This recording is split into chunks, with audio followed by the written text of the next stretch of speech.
qui a 35 ans, qui n'a jamais eu d'injection au niveau des lèvres et qui, en fait, souhaitait un petit volume. Je pense que c'est justifié. On va d'ailleurs s'en assurer en faisant un petit mouvement, enfin prenant les repères. Donc, comme je vous disais, alors pardon, vous avez tourné la tête en profil, comme ça, complètement. Ça va? Voilà, là on la voit en profil. Donc, si on trace un trait entre la pointe du menton et le pogonium, en fait, on se rend compte d'une chose, c'est que sa lèvre, elle touche vraiment la ligne. Mais là, pour le coup, en fait, le problème vient aussi du menton, puisqu'on remarque que par rapport à la lèvre, elle a une petite rétrogénie. C'est-à-dire le menton est un petit peu en dedans. Donc, je lui ai proposé, avant le workshop, on a discuté toutes les deux, ça c'est très important aussi de parler avec vos patients, je lui ai dit, écoutez, je pense qu'il serait intéressant chez vous d'avancer un petit peu le menton, de créer un petit volume au niveau du menton. Et donc, elle était d'accord. Et là, tout de suite, elle m'a dit, ah oui, je veux le menton. Donc, je pense que vous y avez réfléchi avant. Voilà. Et donc, ça, c'est important aussi de comprendre ce qu'elle souhaite. Mais bon, ça la gênait. Donc, évidemment, je pense que si on a le temps, on va le faire. Donc, voilà, on va la regarder à nouveau en position donc, statique. Qu'est-ce qu'on remarque? Elle a alors, attends, de face, voilà. Elle a donc une commissure qui est un petit peu plus marquée à sa droite. Donc probablement, je ne sais pas, que vous dormez plus à droite, j'en sais rien. Toujours est-il que ça se plie. ça doit, si vous voulez, il y a un petit affaissement un tout petit peu plus important sur sa droite. Ensuite, globalement, alors faites un bisou. Voilà, donc là on voit qu'elle a ce petit vieillissement modéré donc de la lèvre. Je lui ai mis un peu d'EMLA, donc elle est peut-être un peu gênée pour faire ses mouvements. Mais je trouve que pour le workshop, d'abord même dans mon cabinet, je mets de l'EMLA aux patients avant les soins. Donc voilà. Alors là, il y a évidemment une part musculaire. Pourquoi? Parce que quand elle est au repos, on ne voit pas trop les rides. Par contre, faites le bisou. Bah, là, on les voit. Donc on se rend compte que c'est quand même pas mal musculaire. Donc là, effectivement, pourquoi pas quelques petits micro-gouttes de toxines, ça peut revenir. Quoi qu'il arrive, dans ce cas-là, il faut faire très attention, parce que si on met beaucoup de produits en lèvres blanches pour enlever ces rides-là, on n'aura pas forcément de résultat, et on va projeter sa lèvre, elle risque de se retrouver avec une lèvre trop prononcée dans la lèvre blanche. Là, donc, regardez bien ces commissures. En fait, on réalise que la commissure a besoin d'être un tout petit peu, plus volumineuse, légèrement, parce que ça commence à rentrer à l'intérieur. Donc, idéalement, on va éverser un peu la commissure légèrement et lui donner un peu de volume. Ensuite, je propose donc d'utiliser chez elle du RHF2. Pourquoi? Parce qu'elle a quand même du volume dans ses lèvres, elle veut un résultat naturel et grâce à ma seringue, je vais pouvoir tout traiter, à la fois sa lèvre blanche, l'ourlet, la lèvre rouge. Puis ensuite, je propose de faire un petit bolus d'ultradip dans le menton sur la symphyse mentonnière en profondeur sur le périos, donc sur le menton. Et peut-être, si on a le temps, faire d'ailleurs une seringue on a du RH4 ou pas? Ou du 3. Regarde, si on a, parce que ce n'était pas prévu, au départ on devait faire que les lèvres, on fera peut-être un petit peu justement la zone qui est vraiment ombrée parce que petite perte de volume au niveau périmentonnier et on va pouvoir restaurer le volume. Voilà. Donc, juste un petit rappel anatomique rapide. Contractez la mâchoire. Pardon, je suis devant. Vous allez tourner la tête comme ça. Vous voyez, quand elle contracte la mâchoire, on a une petite ici, on voit une petite dépression qui correspond en fait au bord antérieur du masséter. Ce bord antérieur du masséter est un repère anatomique qui nous permet de comprendre que, la veine faciale passe juste en avant du bord antérieur du masséter. Donc cette veine faciale est importante à repérer dans ce cas-là, juste pour que vous sachiez que l'artère faciale passe en dedans. Donc elle passe à peu près à ce niveau-là. Elle va se diviser au niveau de la commissure en artère labiale supérieure. Merci beaucoup, monsieur. Je vous cite.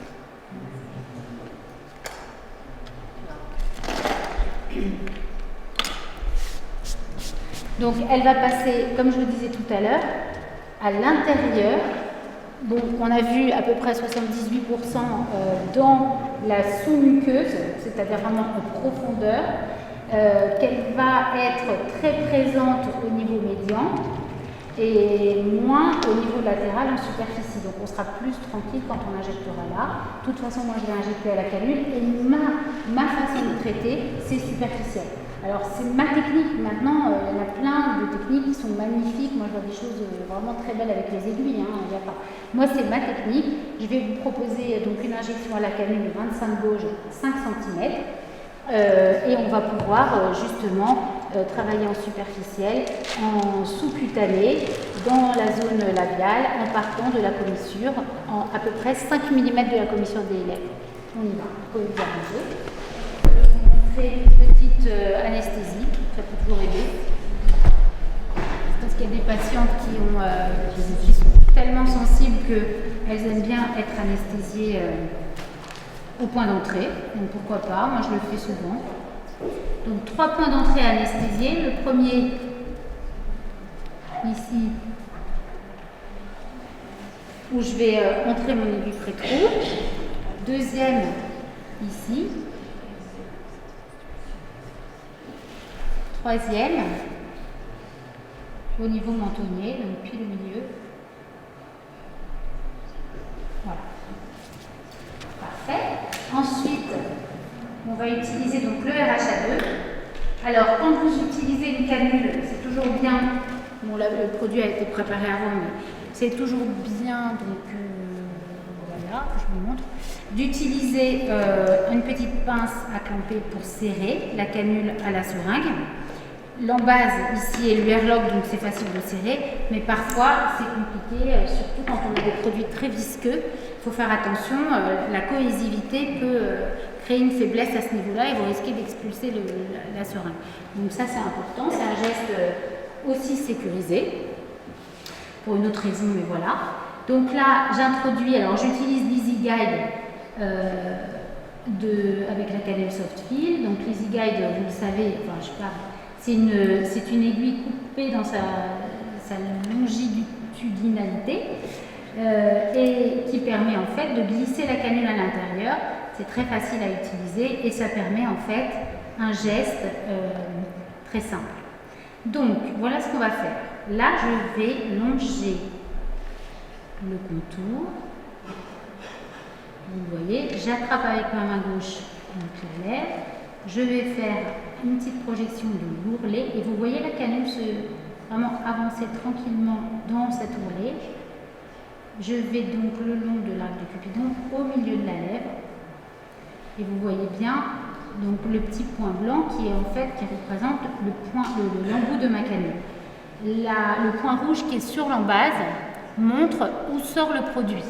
Pourquoi on a besoin de ça? Parce que dans une canule, l'orifice est latéral. Donc, il faut qu'on sache d'où il sort. Si je mettais mon point rouge en haut, je risque une diffusion vers la lèvre blanche. Donc, je vais le mettre vers l'intérieur, enfin plutôt vraiment vers le plafond, pour avoir une injection précise et bien dans le canal virtuel de la lèvre supérieure. J'injecte le produit, donc là la patiente elle sent évidemment un petit peu. Là, vous voyez, je tourne un petit peu mon point rouge, je continue en rétrotraçant le long de l'ourlet de la lèvre. Donc je continue mon injection et là, le point rouge en dedans pour injecter de façon à éviter la diffusion vers la lèvre supérieure, vers la lèvre blanche. Ensuite, une fois que ça fait, je repars vous voyez, en sous-cutané dans la lèvre rouge.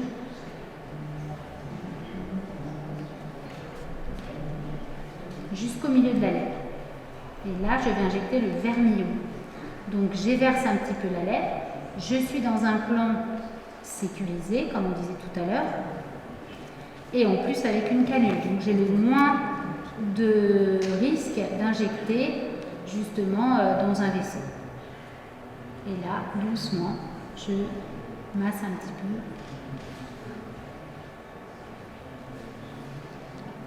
Voilà, de façon à diffuser le produit. Maintenant, qu'est-ce qui se passe? Vu que c'est une patiente qui a un petit vieillissement modéré de la lèvre, ce que j'appelle vieillissement, c'est on a une diminution du volume graisseux dans la lèvre supérieure. Du coup, je vais injecter. J'ai créé une petite dépression au-dessus. Je ne sais pas si on peut le voir à la caméra, c'est peut-être un peu compliqué de voir le dessus. Ça crée, vous voyez, une petite éversion de la lèvre. Et forcément, on a une petite ombre qui se marque au-dessus dans la lèvre blanche. Donc, pour compléter le geste et que ce soit vraiment joli et harmonieux, je vais dans cette petite dépression. J'injecte une petite quantité de produit avec mon point rouge bien en haut pour injecter précisément dans cette zone. Vous voyez, j'en injecte un tout petit peu. Et après, ce que je peux faire, c'est faire un peu de mouvement aller-retour pour commencer à stimuler, si vous voulez, on va dire les fibroblastes qui sont dans cette région et qui vont aussi créer une stimulation collagénique, d'élastine et d'acide hyaluronique. Et en même temps, je casse les septies qui se sont fabriqués avec le temps sous les rides.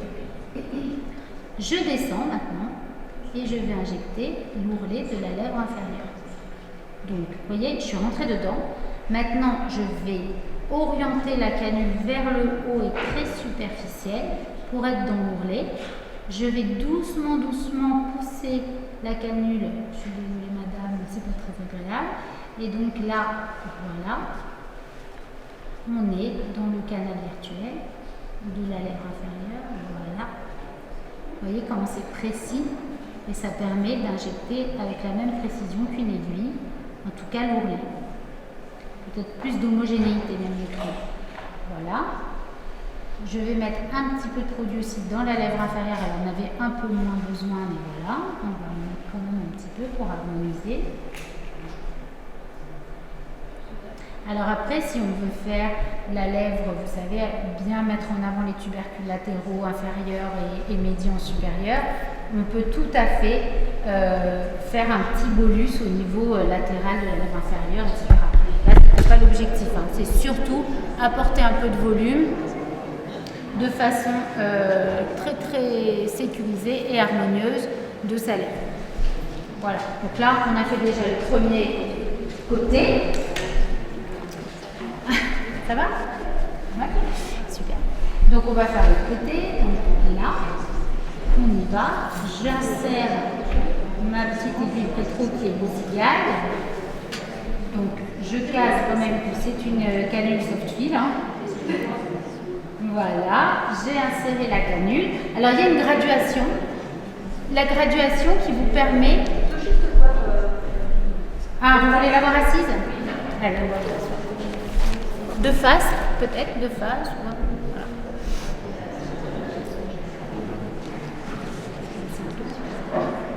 Voilà.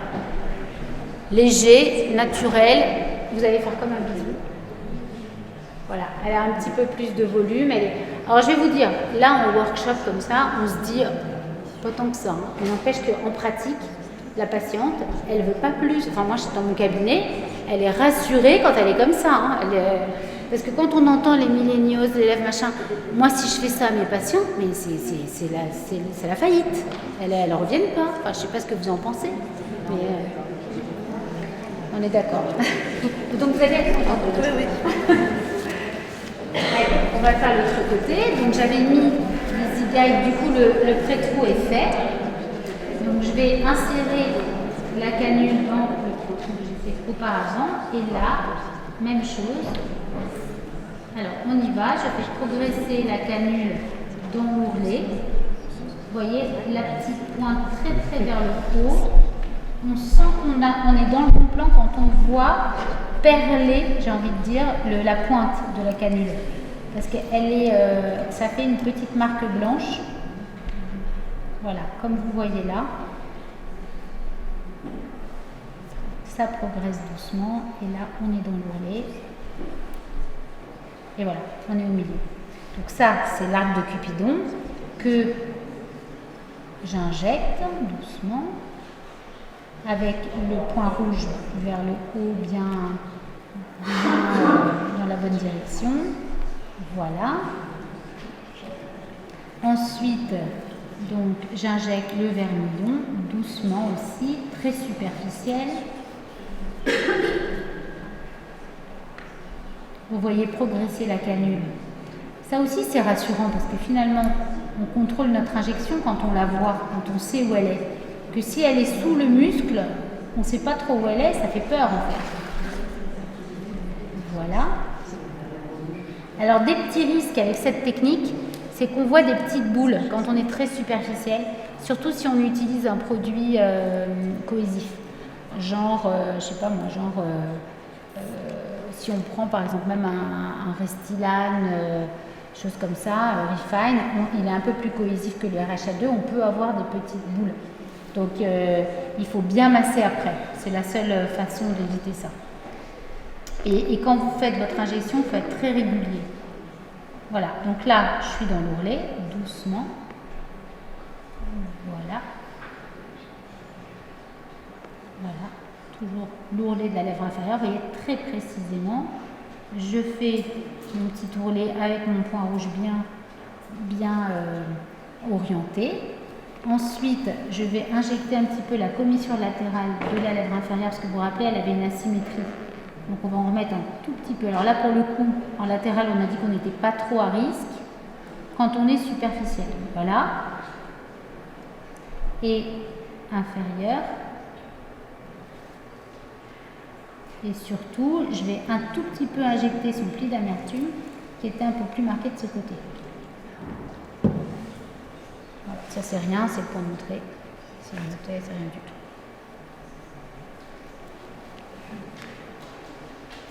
Voilà, alors très souvent, comme il m'en reste un peu, je vais pouvoir équilibrer son petit affaissement qu'elle avait en injectant, vous voyez ici, là, juste dans la lèvre blanche, elle a un pli qui est probablement lié, je pense, au fait qu'elle doit dormir d'un côté plus que l'autre. Et donc là, on va pouvoir injecter la lèvre blanche et en même temps ce petit pli qui va permettre de corriger un peu la symétrie de la commissure.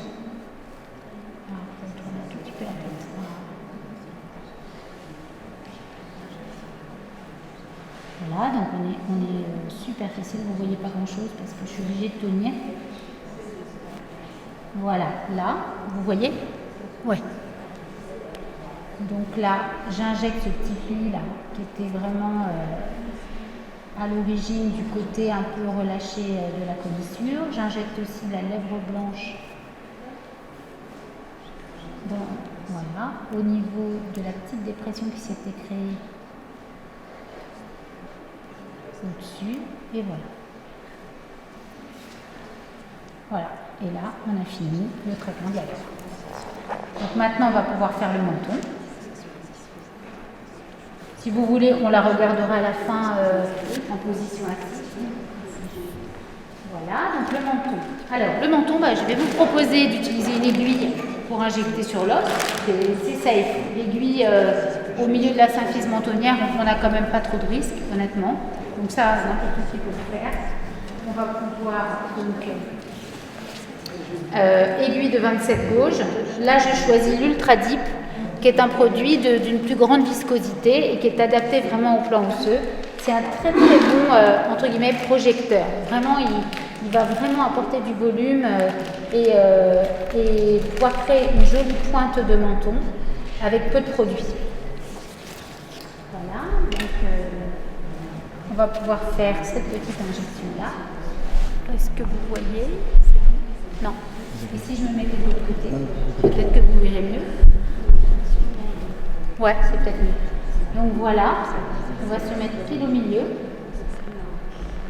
Et là, je suis donc sur au niveau périosté, sus-périosté, et je vais injecter un petit bolus.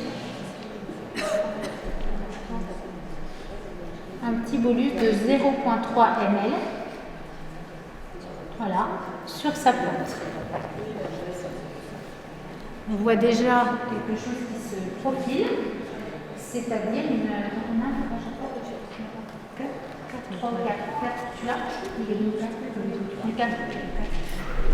Voilà, donc on a maintenant la petite projection mentonnière. Alors, le temps que le produit se prépare, on va faire asseoir notre patient pour voir déjà où on en est.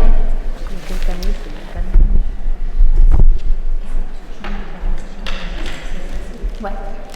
Voilà, vous voyez déjà le résultat. Vous voyez déjà que la lèvre, elle commence à prendre. Donc voilà. Ensuite, si on regarde bien le profil,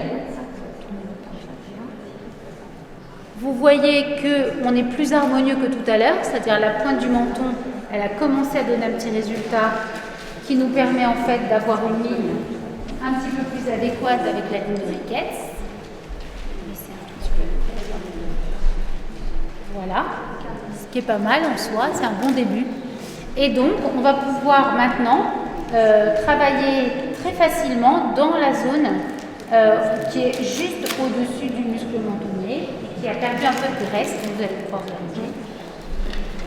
Et là, on combine. Donc en fait, au lieu d'être sur le plan osseux, on va être dans le plan graisseux avec le même type donc avec une canule et avec le même type de texture de produit que ce que j'ai mis dans les lèvres, mais un peu plus volumateur, donc le RHA4. Donc là, on reprend, elle a eu une petite anesthésie, donc ça va.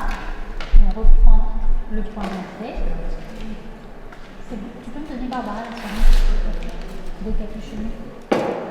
Merci, c'est gentil. Voilà. Donc là, on insère la canule. J'ai choisi une canule de 25 gauche, 4 cm. Et donc, le but étant de créer un menton un petit peu plus harmonieux. Donc, je vais doucement mobiliser la canule dans le plan graisseux, superficiel. Vous voyez, jusque cette zone de dépression là, on a vu tout à l'heure. Et donc, on restaure un petit peu le volume de cette zone. Donc, en rétrotraçant en éventail, vous voyez, la canule, on la voit bien.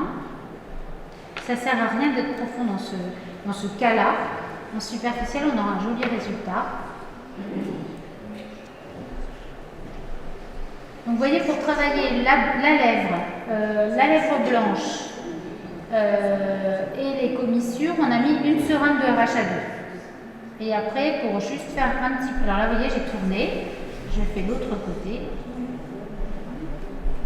Voilà, très superficiellement. Le point rouge toujours bien précisément dirigé vers finalement le résultat que je veux obtenir.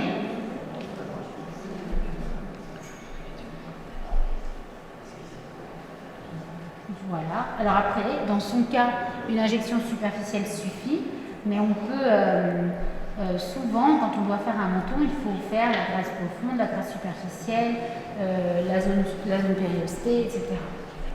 Là, ça suffit, c'est pas la peine d'aller plus loin.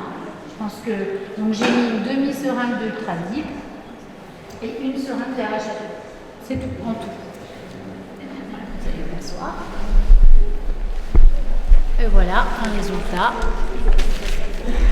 sans traumatisme, harmonieux. Voilà, un sourire. Fort. Elle est anesthésiée. Donc ça aussi, il faut le dire aux patients parce que souvent ils disent « Oh là là, mais j'ai la bouche déviée ». C'est la lidocaïne qui est dans la seringue qui dévie un petit peu. On va se mettre de profil, mais carrément, venez vers moi, vous restez comme ça. Voilà. Voilà, baissez un peu la tête et voilà. Là, vous avez le profil naturel. Je vais vous montrer. Un miroir. Oui. Alors c'est là où le verdict tombe, parce que c'est surtout la patience qui est importante. Est-ce que ça vous va? Toujours bouche un peu déviée à cause de l'anesthésie. Voilà.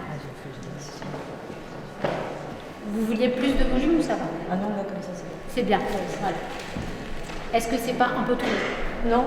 Ça va? Oui, ça va. D'accord. Voilà, donc le résultat est terminé. Si vous avez des questions, n'hésitez pas. On est là pour échanger. Oui. Merci.